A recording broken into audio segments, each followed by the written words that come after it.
Broncos country, what is up?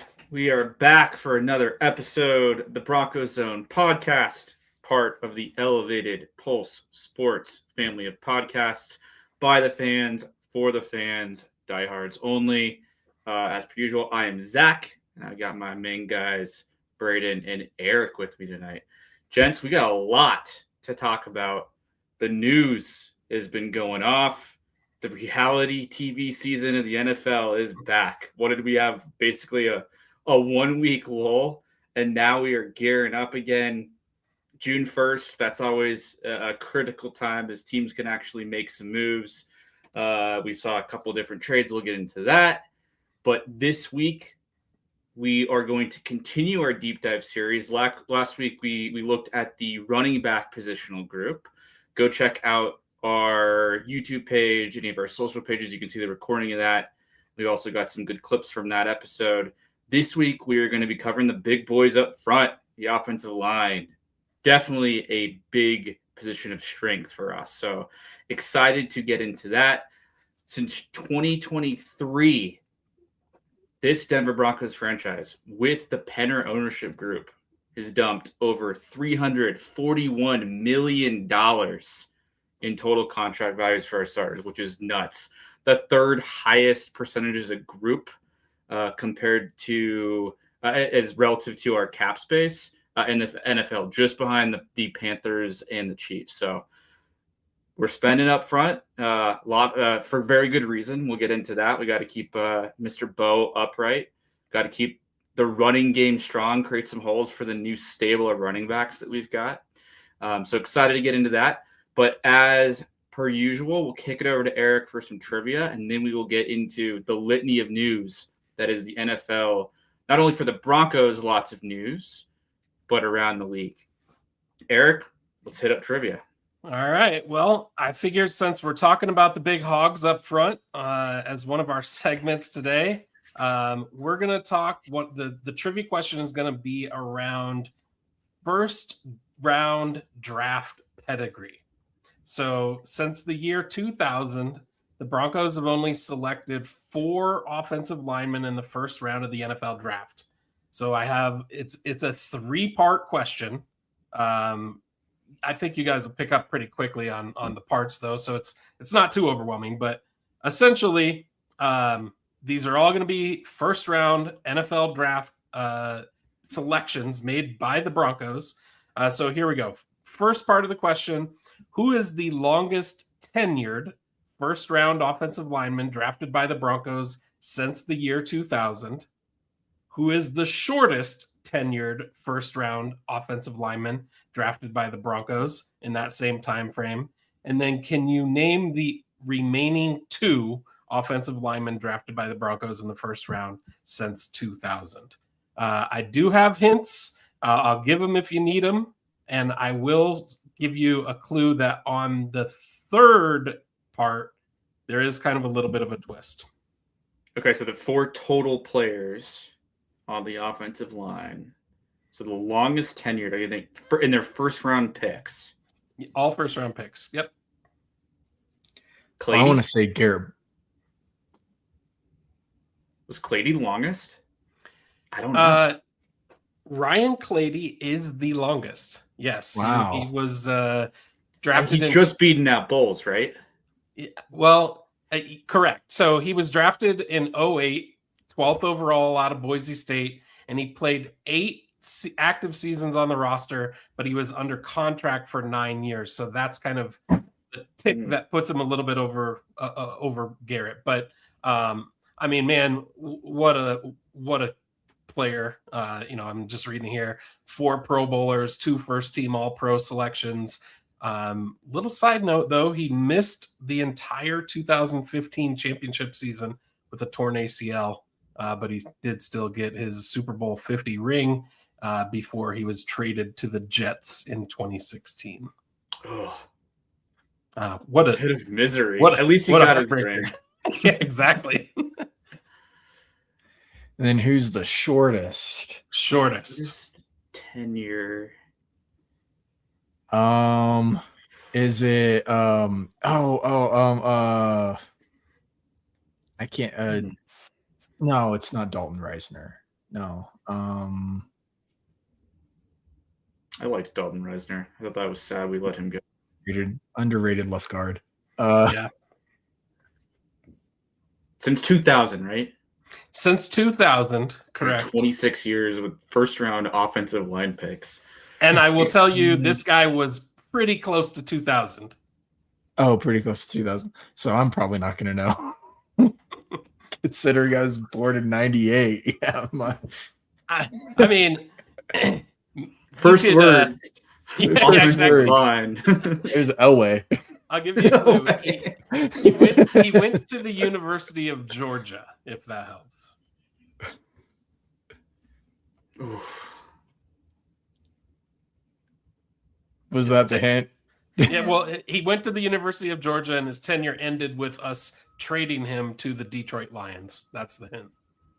No, not Graham Glasgow. No, that's way more recent. Okay. Is it did he play center? No, he did not. Dang it. I'm stumped, man. I don't.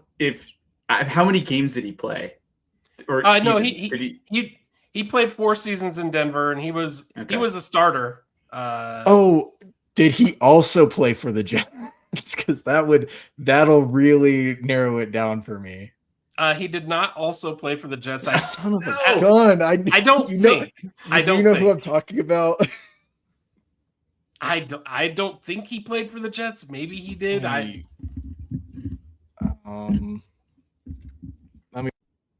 Because I'm all right. While Braden's looking this up, I'm not looking up the question. I'm just looking up the player that.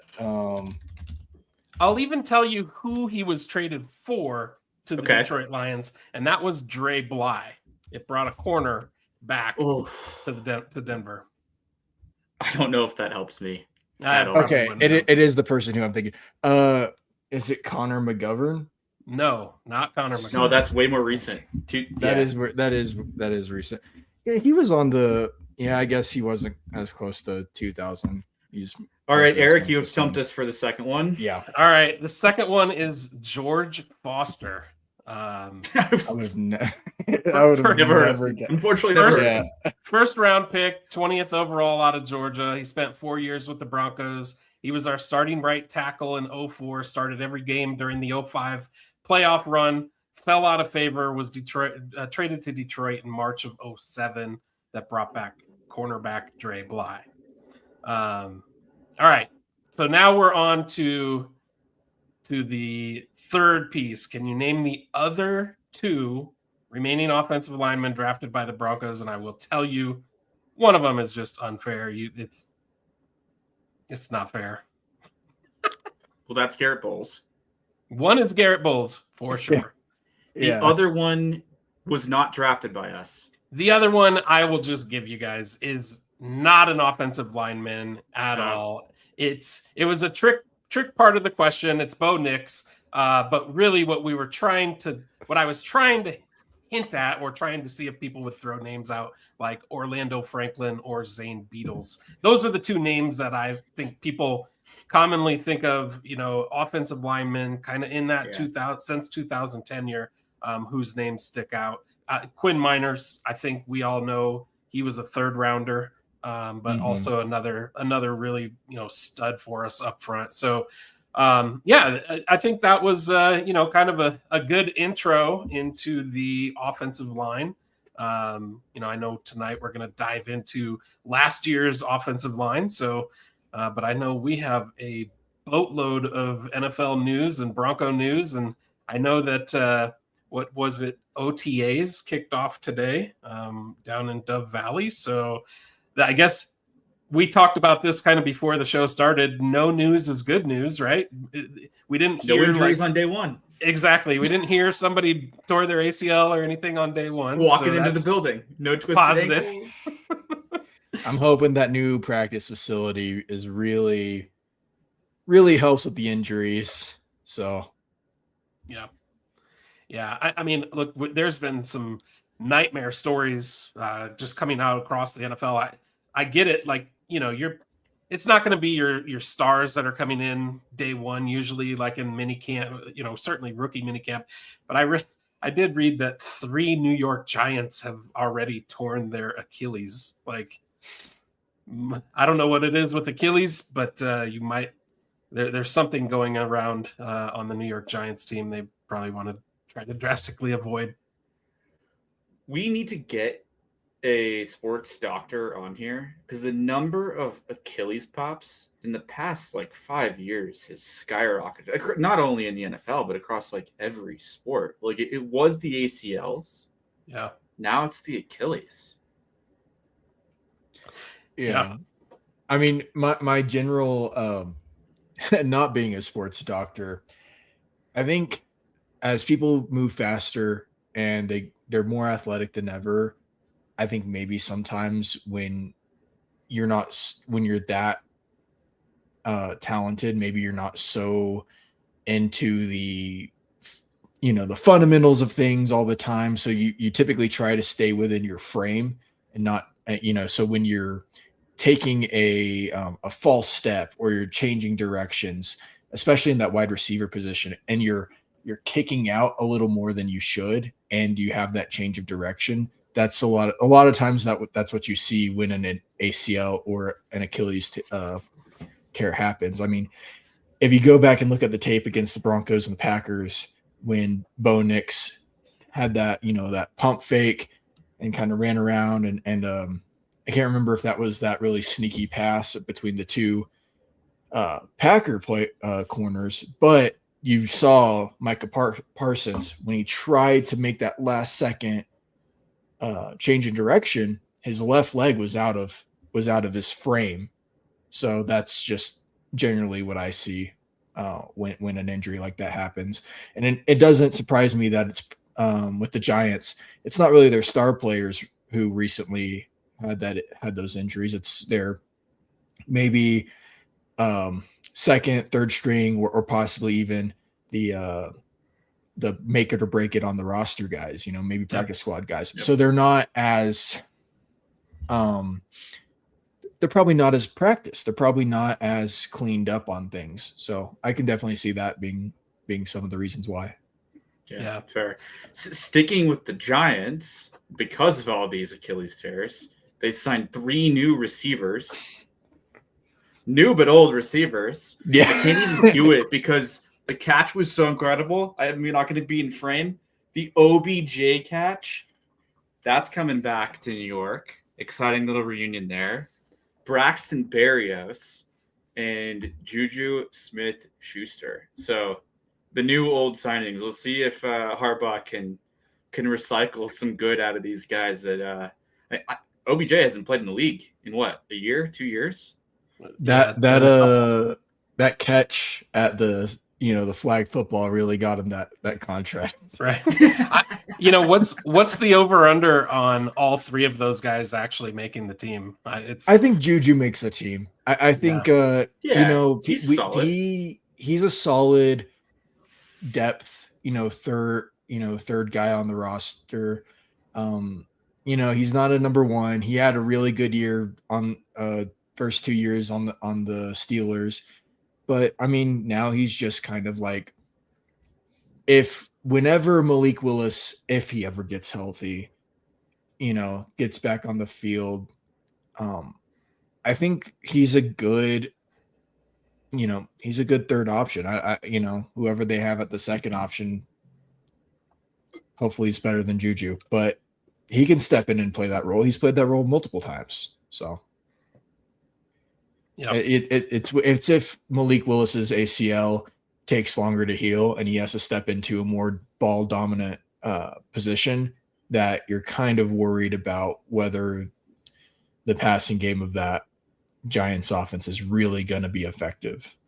You mean Malik Neighbors? Yeah. Who did I say? It doesn't matter. Yeah. Malik Willis. Okay. Neighbors. Well, I got you. Neighbors. I'm following yes. you. Yeah. And they need Neighbors back. Neighbors was a stud. Yeah. Before he went out. He's got to be the piece. I mean, I don't want to dive too much into the Giants, but their offense changed when he went out for sure. Mhm. Yeah, absolutely did.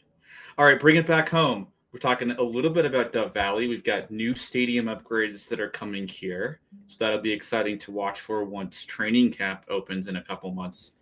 But related to stadiums, the Broncos ownership group has purchased land, boys. We have got Burnham Yards. Is it going to be Burnham Yards at Mile High? Mile High at Burnham Yards?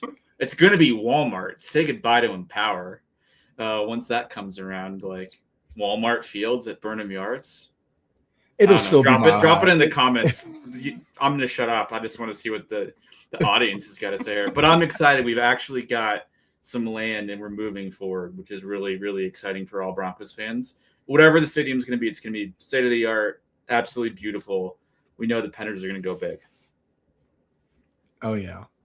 Yeah, it'll be Walmart Field at Mile High Stadium. They're not getting rid of the Mile High name. Absolutely not. You know how many people would just throw a fit? One of them, in the other room.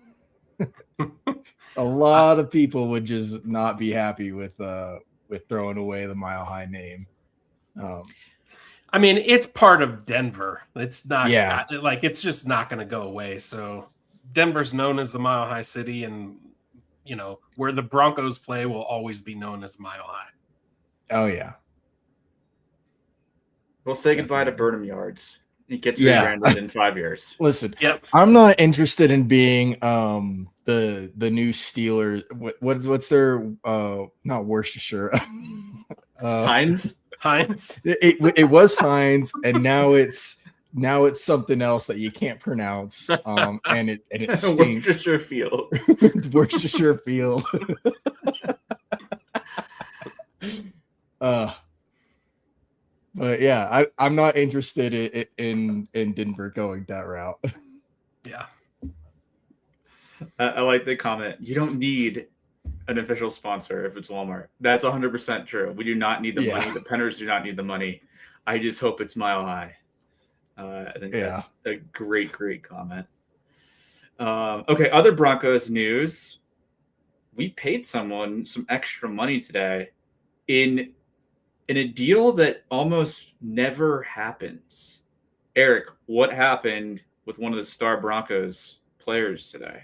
Yeah, that was I mean, you nailed it. A deal that almost never happens. You never see NFL teams that are just like, oh, I'm going to give a guy a raise because he's one of our guys. Well, that's exactly what happened today or earlier this week, I think, with Pat Surtain. He got a $5 million raise for this season with a potential for $5 million additional dollars if he makes an All-Pro or Pro Bowl team, which barring injury, that's a slam dunk.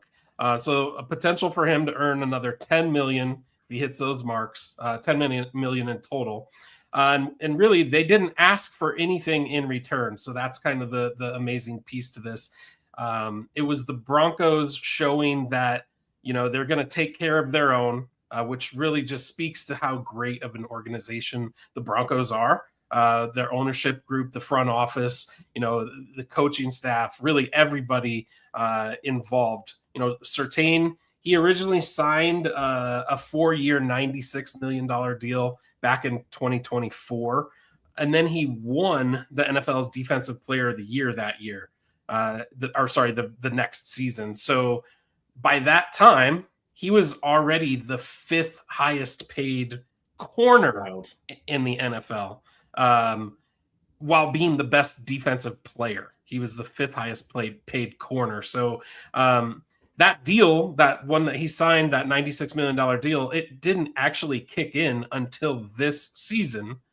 So now they've got him. When you add that extra 5 and potential, so the extra 10, they've got him now at $29 million per year on average. It makes him the 4th highest paid corner in the league, which to me is still a huge bargain for Pat Surtain. But I thought that was it speaks volumes to the Broncos and the organization that they are, and the leadership that we have on this in the front office is just second to none. 100%. When you have a guy producing at that level and for what you've paid,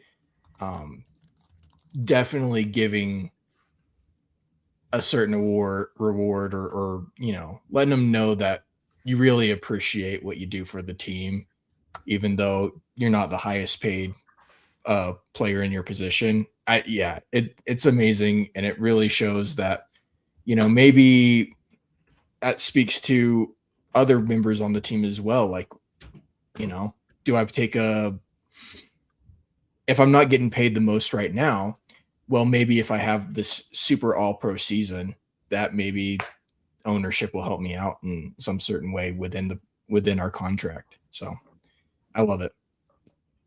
Yeah, smart move. I was listening to our friends over on the PhD show over on Altitude. They brought up an interesting comment that I don't think would ever happen, but they were thinking like, hey, you're kind of doing this as a sign of good faith to PS2. We know that the Bo Nix extension's looming, and we're going to try to potentially get Pat to take kind of a hometown deal and then pull him to shut that down like almost immediately. Like PS2's got all the leverage in the world. He is the top corner, whether he's paid like it or not. He's proven that the past couple of years here. But it's an interesting thought. The Brinks truck is going to be backing up in the next couple of years, and we've got to get underneath that salary cap. So it's going to be really interesting. The window, while Nix is on his rookie contract, is going to be critical. So for the next 2 years, like, we'll see what other moves George Payton can make. But I love this move right now. I think it's smart. You keep your top defensive player, leader in the locker room, really happy, satisfied. And you guys nailed it. Like, shows a good example for the rest of the players, which is exactly the culture that the Penners are trying to build here. Yep. Good move. Good move with PS2. All right. Other news. A good old friend of ours that used to be on the Broncos won a Super Bowl with the Broncos. We've talked about it on past episodes. Continues to lobby to try to join the Broncos. Braden, what's going on with Mr. Von Miller? Well, I follow Mr. Von Miller as I suppose both of you do too. And it seems like every day he has a photoshopped picture or something set with a Broncos uniform on him and a number 24, because that's the number he wants to wear now. And I'm talking to you, Mr. Penner, even though I know you're not watching because you got the Broncos to worry about. But I'm talking to you straight up. Get him back. Get him back. All right. He would be a great situational third and long type guy to put in. And he had 9 sacks as a situational rusher. You're telling me he couldn't be second or third on the depth chart at the edge position? Even if he's third, he's probably fine being third. And just saying, hey, when it's 3rd and 15, we're putting you in, and your only job is to get out wide and just rush the quarterback. And maybe you sweeten the deal. Maybe you do $10-11 million a year just for that, which, for that situational rusher might be kind of steep. But hey, I would not mind paying that kind of money for Von Miller to be back. Yeah, beat the drum for it. I agree 100%. That's look, anytime, and I don't care how long in the tooth they might be, anytime you could talk about adding a future Hall of Famer, Super Bowl MVP, franchise leader in sacks to your team, I don't know what the hesitation is. And by the way, he's on record as saying he doesn't care what he gets paid. He wants to be a Bronco. So I don't know. I mean, maybe there's some, June 1st, July 1st type of situations out there where they, they don't want to spend money before they have to type of things, or, I don't know what it is, but it's very hard for me to see a world where Vaughn's not wearing orange next year. This reminds me of the DeMarcus Ware signing. Now, obviously, way different scenario. We knew where DeMarcus Ware was at in his career. He had never gotten to the big game and actually won a Super Bowl. Vaughn has 2 times. Props to him. I was super sad when he left the Broncos. I think everyone was, but you were happy for him at the same time because we were down in the dumps for 7-8 years. That's the type of presence that Von Miller brings. And so to add him, I think, would be huge. We talked about it a couple episodes ago. When the Broncos brought in DeMarcus Ware, we still had great depth at the edge position. So, like, it's very, very similar. Although I could also see, like, who knows what happens across the rest of the league? Does someone have a starter that goes down and we've got a nice piece that we don't necessarily need right now that we could trade for, like we did Devon Bailey a couple of off seasons ago, get either a high draft pick or an impactful player in return and add Von Miller? That is intriguing. And so that's why we might have to wait another month or two, kind of see what happens around the league. But it would be quite the cool return. And not only on the field, off the field, I think Vaughn adds that extra element and knows how to win a Super Bowl that the rest of this team needs to kind of get over that hump. 100%. I mean, you don't think he could be a great player coach? You don't think he'd be able to help out Nick Bonito, Jonathan Cooper, Jonah Ellis? Little tips. Who we drafted relatively high. I think he was like a 3rd round pick. Something similar to that. He's kind of bouncing around. Is he going to be a inside linebacker? Is he going to be an edge rusher? I mean, he could even be a situational back and forth guy. Even Red Murdoch. I mean, you don't think Von Miller can't give tips to these younger guys and have them excel and be the best versions of themselves just by learning, these different moves and techniques? I mean, Ware even did this with Von Miller coming in. So, I mean, well, there's a reason. There's a reason why Vaughn puts on a camp for NFL players, and people want to pass rushers want to attend that Von Miller camp because they know exactly what you just said. They're going to get shown the way. It's kind of like Yoda training Luke, right? It's showing him the way of the Jedi. That's what those guys are trying to do. They're trying to find any little edge they can to be successful at their job and be as good as they can at their position. And look, there's nothing wrong with picking the brain of a Hall of Famer, watching him, or trying to learn from him. I think it's definitely the route that most guys in the NFL would tell you they would lean on if they have that type of support in a locker room. Yeah, so it will be really interesting to see what happens in the next couple of months. Who knows? The backdoor negotiations.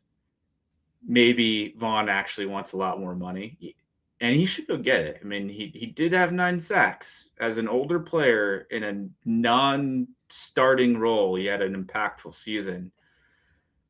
If that number is right, it'd be something that I don't think we can miss. So exciting to see what's going to be happening there. He did turn down Seattle twice. Yeah, he did it. He did it, I think, last year, and he did it again this year. He does not want to be in Seattle, and I'm cool with him not being in Seattle. I love that because it's definitely like the competitor in him and said, like, they beat us up in the Super Bowl. I'm never going to play there. Yeah. I want revenge. I'm not joining. Yeah. I love it. I love it. I love it too. So it's going to be interesting. But tonight we're going to flip. We're talking offensive side. Before we get into our deep analysis into the offensive line as a positional group for this night's episode, a little bit of QB news. Bo Nix is good to go. Ready for training camp. heard it a couple times from different people within the Broncos organization. How are you guys feeling? I brought up Anklegate before. I'm knocking on wood. I don't want that to happen, but I really hope that Bo's ankle is okay. So much drama around, like, was this actually a routine cleanup procedure?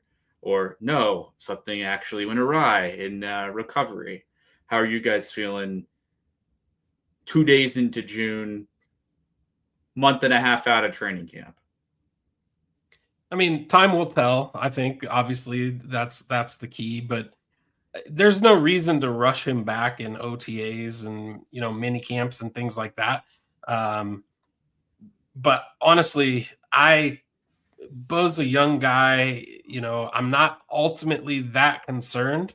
It's not like he had, even though some pictures online may have been posted where they were showing Alex Smith's leg instead of Bo. It's not like an Alex Smith type of injury. I mean, No. I do typically tend to believe, Sean Payton and Bo Nix when they come out and say, look, this was kind of a routine thing. And they've not given me any reason to not believe them yet. So I think he'll be fine come week one. But I don't, that being said, I don't think there's any reason to rush him back either.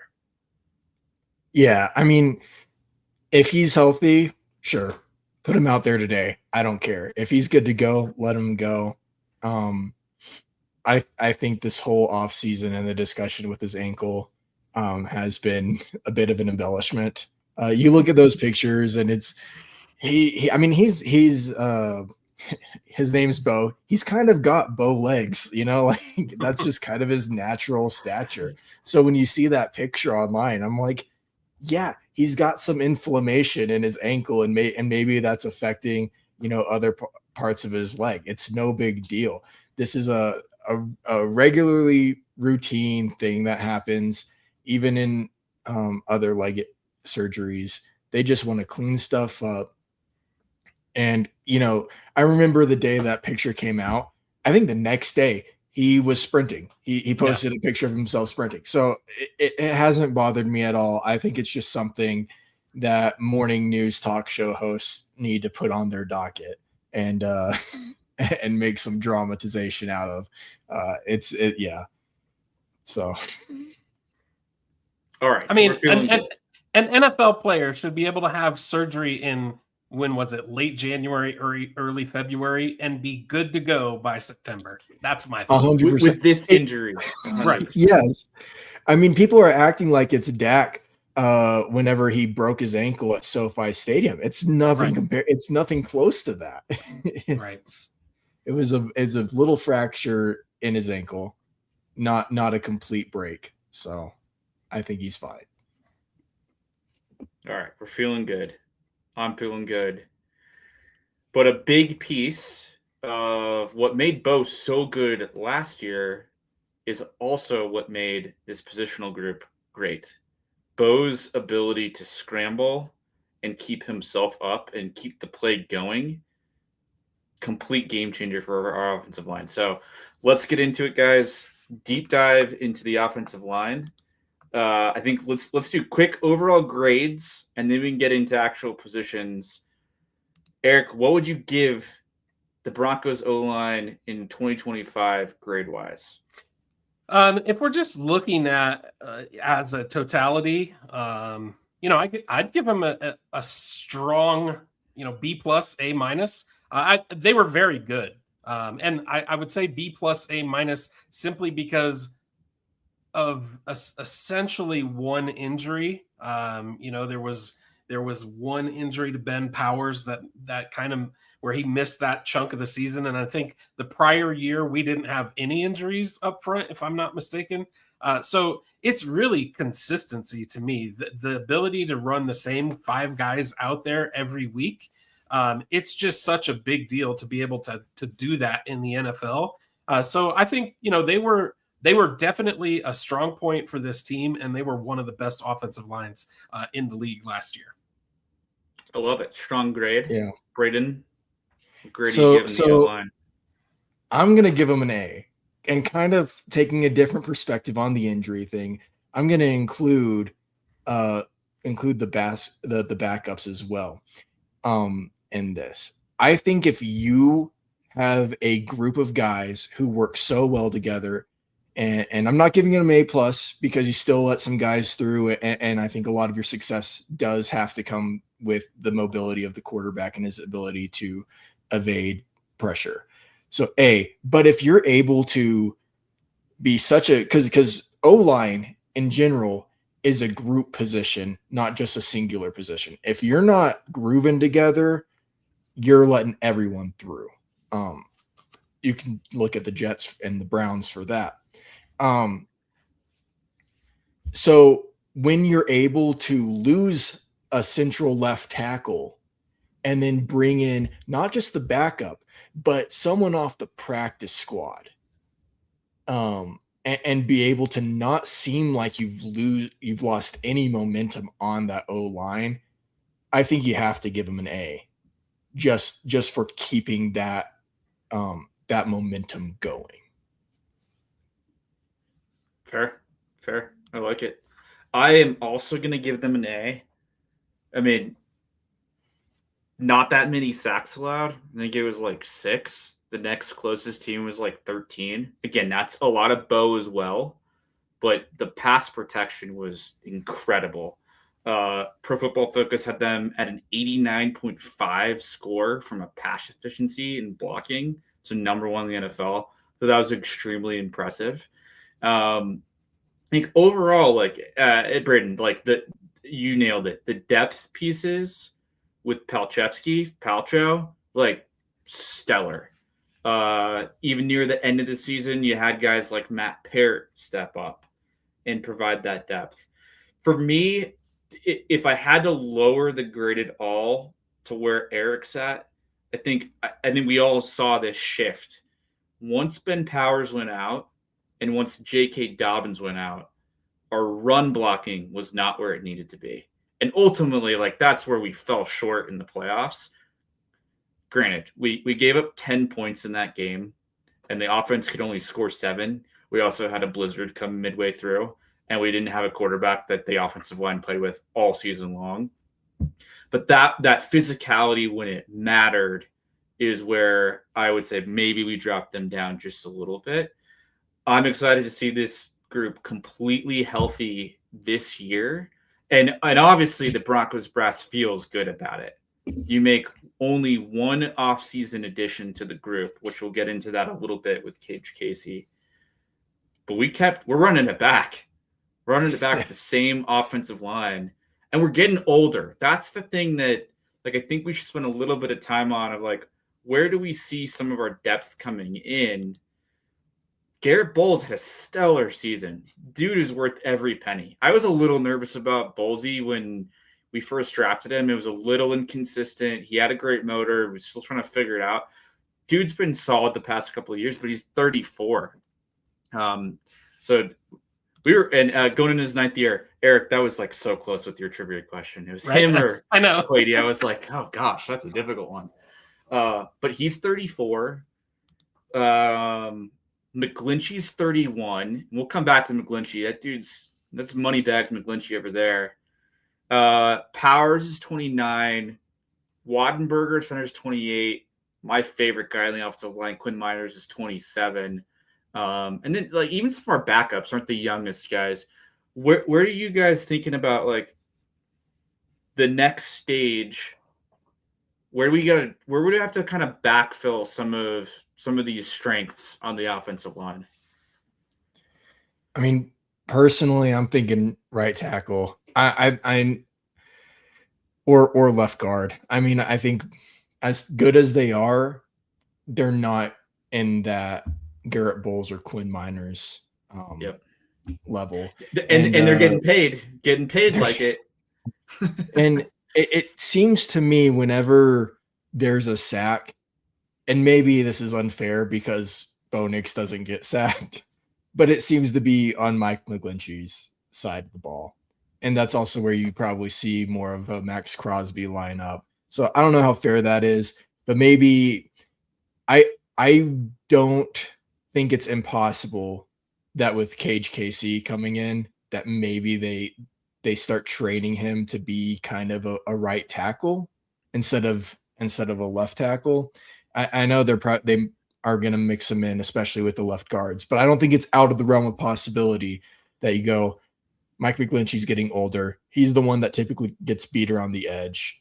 Maybe we start putting in reps for Cage Casey.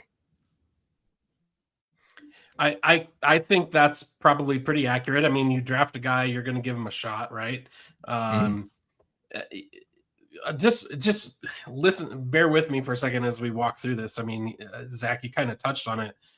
Garrett Bowles last year, 0 sacks allowed in 715 pass blocking snaps.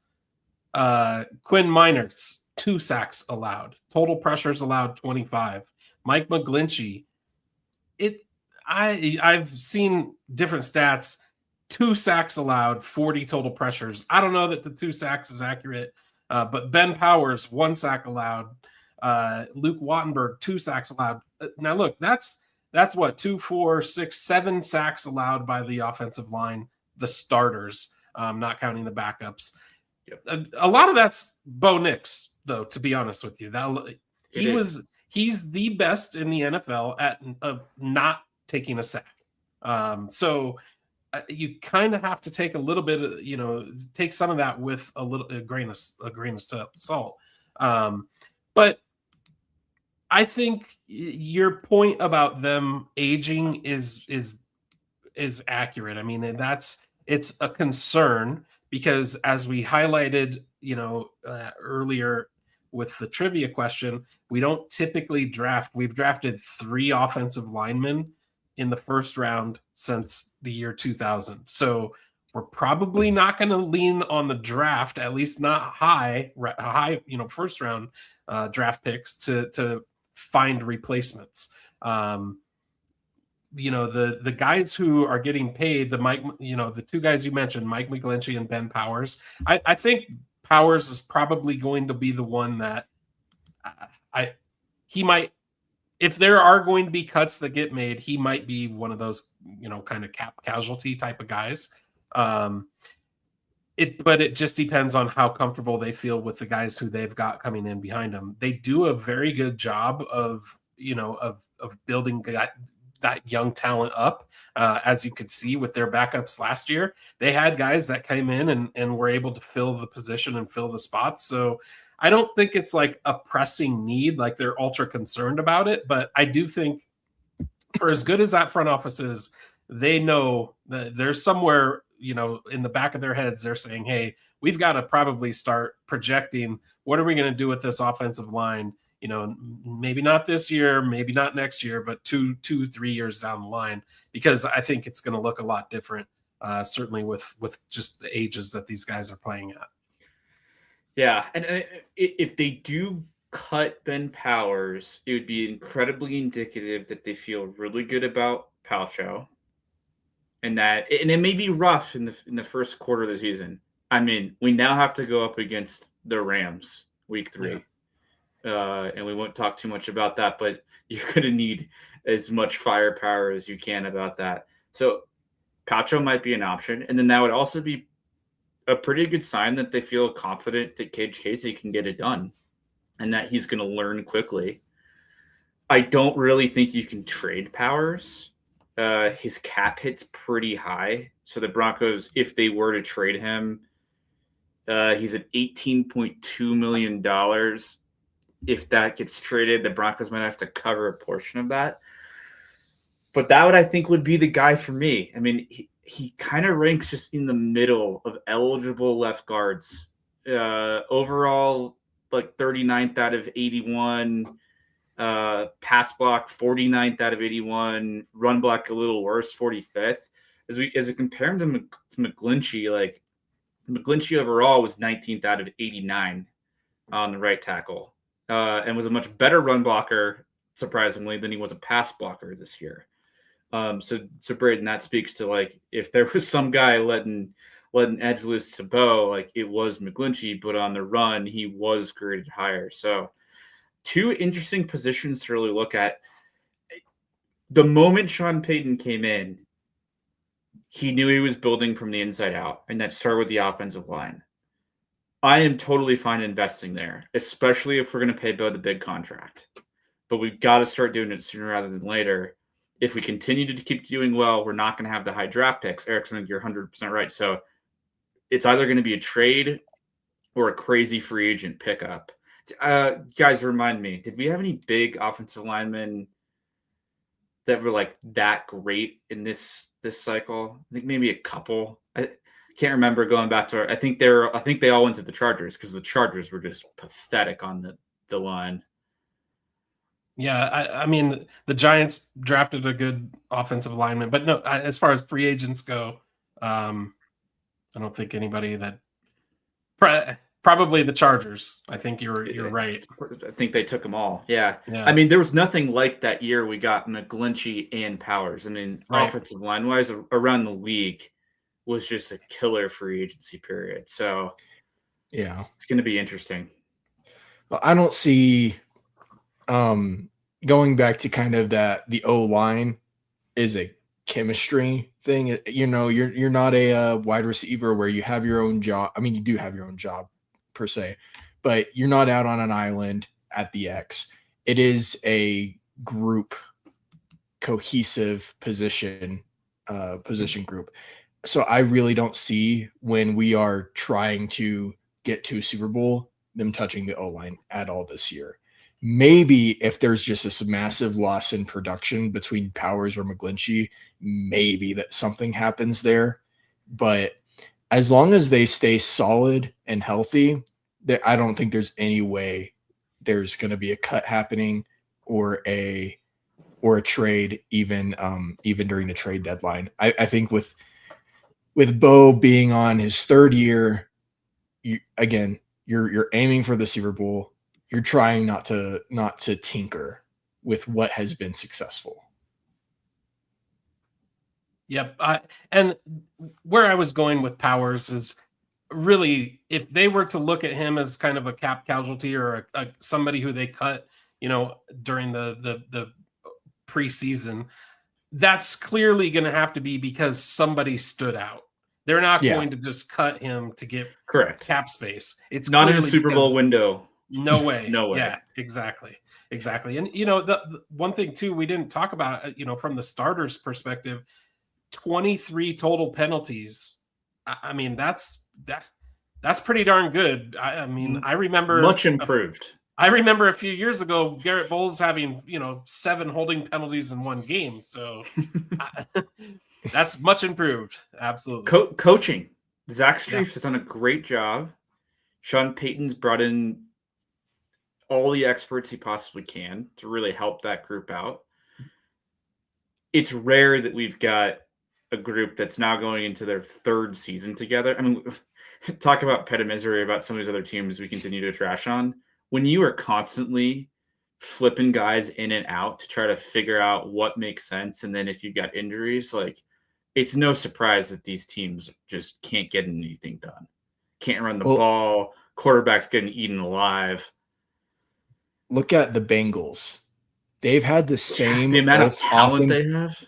They have made just really good moves, especially like I forget his name, but the offensive lineman from the Buccaneers they traded for a few years ago, and they just have made a bunch of moves, really good moves. And it's like, what's remained consistent? Their offensive line coach. He's not good at his job, and I don't know how he maintains his job. I mean, look, that's to me, because I think you're 100% right.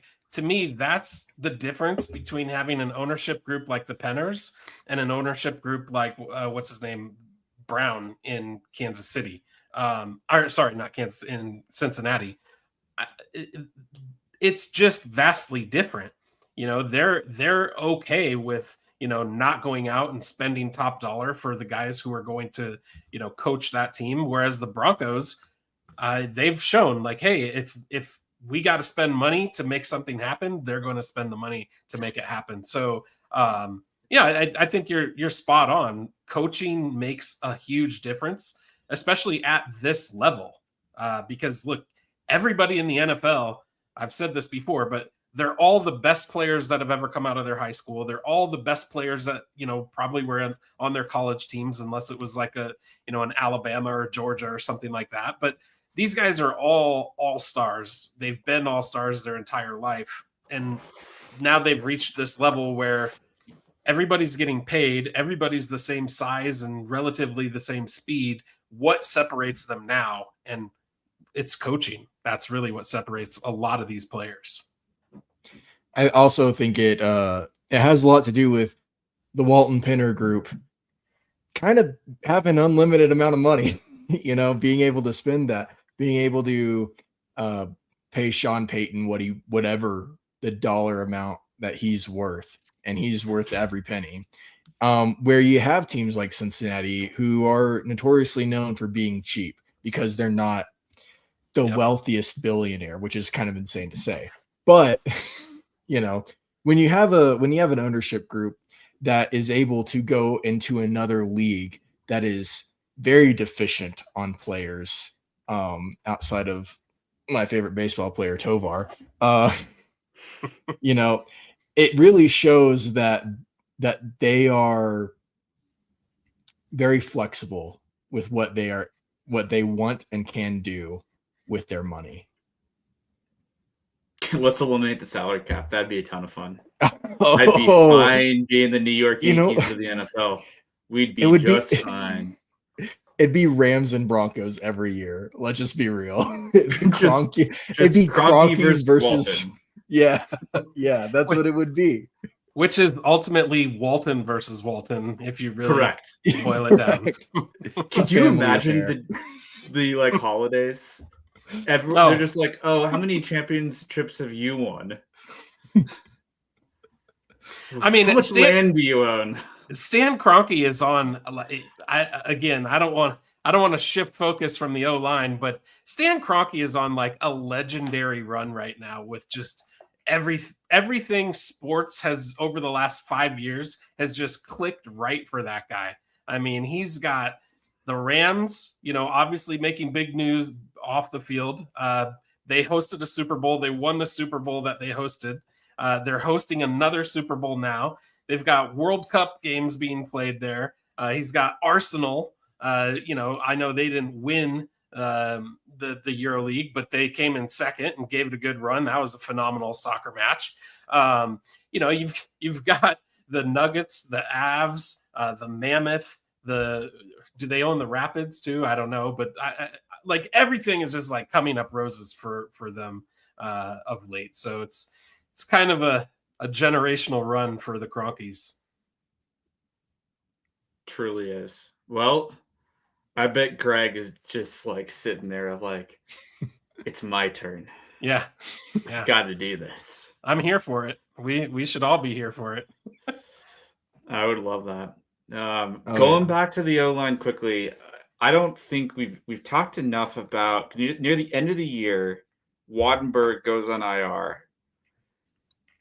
We kind of glossed over Alex Forsyth coming in, and I don't really remember it being brought up in the media or any of the storylines by any of the in-game announcers. But like, dude played super solid, played a great game against the Chiefs at the end of the season.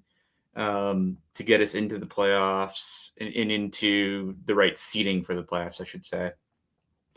But I'm glad he's the backup center because that, for a lot of playoff teams, if you get an injury in that position and that chemistry with the quarterback can absolutely destroy what you've got going from a momentum perspective. So I'm glad he's there. I forgot about this. Of the offensive line moves we made, there was only one extension. It was Paltrow. We signed him to an extra 2 years this offseason. So clearly the team loves his versatility and dependability. So excited for him. I think that's a great opportunity to continue to grow. But Forsyth, I don't think is someone we can sleep on. Absolutely not. Nope. Like, I mean, he's a 5th round pick, but he's from Oregon and he's played with Bo Nix. And they have chemistry, good chemistry. You're not going to see a bunch of fumbles with those two. So I think he's the world's best security blanket when it comes to the center position. again, like Palcho, it's just there's not this loss of production. There's no loss in momentum on the offensive line when we have these guys coming in with some injuries when they come out for a game or two. It's a nice feeling to have when you don't feel like you're without your left leg going into the next game without one of your starters. Bowles might be a guy that I'd be like, hey, now I'm kind of worried, but when or Miners, I don't think you could ever replace the production of Miners, but not right now. No, but if left guard and right tackle go down, and center, with those three positions, I feel pretty comfortable with our backups coming in and at least being salvageable for that offensive line, being able to be productive, serviceable. I feel like the biggest compliment you could give to Alex Forsyth is the fact that you probably didn't even realize he had replaced Wattenberg. Exactly. Unless they called it out, you probably didn't notice it. And that to me is probably the biggest compliment you could pay to him, because the production didn't drop off. It didn't fall off. And, that's, to me, that was huge. As we kind of got into the playoffs, to not see that level dip was really something that carried the Broncos. I mean, the offensive line was a strength for the entire season. So that's huge kudos to any of those guys that, came in and, filled in for any of those guys when they missed snaps or anything like that. There was just not a ton of drop off. Yeah. That is, you're right. That is a great compliment. Probably puts a lot of pressure on Wattenberg, if we're being real. To have a guy come in and you don't see any kind of drop in production, you might be watching your back a little bit, seeing what little things you can improve on to be a better center. Mentally, because just cognitively calling things out, learning more, defensive shifts, and then also just your basic fundamentals, your physicality. So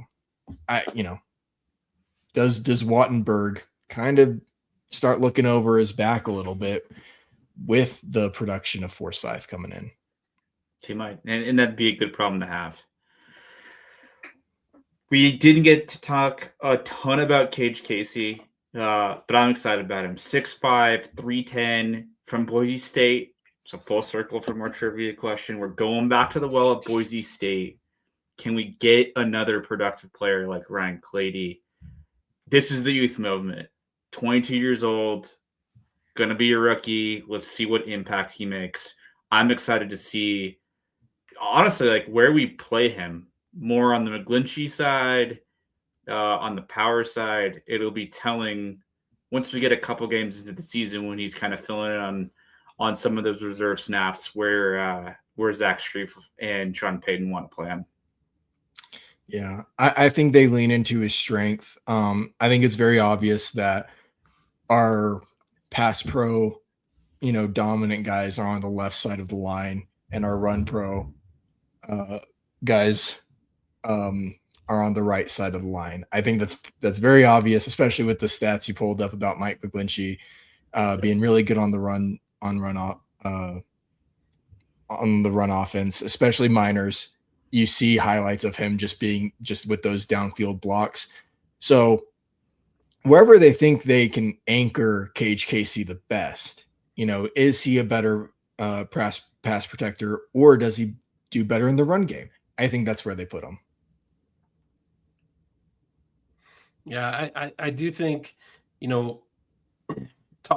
talking about Miners for just a second, there's probably not a guy who on our offensive line who is more physically imposing, I think, than him. Agreed.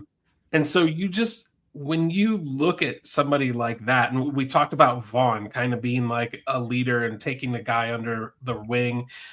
I don't know that Quinn Miners will do this, but when you've got guys like that in-house, in the weight room, when you've got guys like that on the practice field, and you as a rookie get to sit and watch those types of guys, that can only make you better. And my hope is the fact that he comes from Boise State. Look, Boise State is a good football program. I'm not concerned. It's not like a super small school or anything like that. But Meinertz came from a super small school, and look where he is now. So that doesn't concern me. But the one thing I wish, and look, Quinn Miners is just a different breed of person.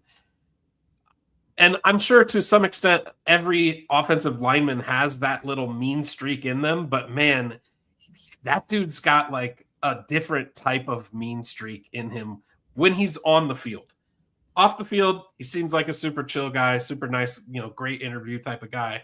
But man, you get him in between those white lines, and I would not want to be the guy that lines up against him. 100%. That is the identity of the offensive line, which is refreshing to hear. We've got some tough guys on the field, great guys in the community off the field, but that hopefully continues to be our strength going into next season. So let's see. Hoping for good health, no injuries. We've got the depth if we need it for a couple games here and there, but excited to see what the big boys up front can do, keeping Bo upright for this upcoming season.